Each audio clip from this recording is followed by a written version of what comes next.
আমি সাকিব আল হাসান। একটি সুখবর নিয়ে এসেছি আপনাদের জন্য। সাম্প্রতিক নির্বাচনে বিজয়ের পর আলোচনায় এসেছেন হাসনাত আবদুল্লাহ। সাধারণ পরিবার থেকে উঠে এসে জাতীয় সংসদে জায়গা করে নেওয়ায় সামাজিক যোগাযোগ মাধ্যমে তাকে নিয়ে ব্যাপক আলোচনা ও প্রশংসা দেখা গেছে। অনেকেই এটিকে পরিশ্রম ও অধ্যবসায়ের এক অনন্য উদাহরণ হিসেবে দেখছেন। এই বিষয়টি নিয়ে লাইভে এসে প্রতিক্রিয়া জানিয়েছেন জাতীয় দলের ক্রিকেটার সাকিব আল হাসান।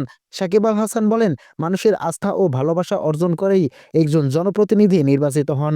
তিনি আগে থেকেই বিশ্বাস করতেন যে হাসনাত আবদুল্লাহ মানুষের সমর্থন পাবেন। লাইভে সাকিব তাকে নিয়ে অভিনন্দন জানিয়ে বলেন, সাধারণ পরিবার থেকে উঠে এসে এমন সাফল্য অর্জন করা তরুণদের জন্য বড় অনুপ্রেরণা। মানুষের আশা ভরসা পূরণ করাই এখন সবচেয়ে বড় দায়িত্ব। এমনটাই মন্তব্য করেন তিনি। তিনি আরো বলেন, সংসদে গিয়ে মানুষের কথা বলা এবং তাদের সমস্যা তুলে ধরা একজন প্রতিনিধির প্রধান কাজ হওয়া উচিত। সাধারণ মানুষের পাশে দাঁড়িয়ে কাজ করলে সেটাই হবে প্রকৃত সাফল্য। সবশেষে সাকিব আল হাসান আশা প্রকাশ করেন, নবনির্বাচিত জনপ্রতিনিধি এলাকার উন্নয়ন ও জনকল্যাণে কাজ করবেন এবং তরুণ প্রজন্মকে ইতিবাচক পথে এগিয়ে যেতে অনুপ্রাণিত করবেন।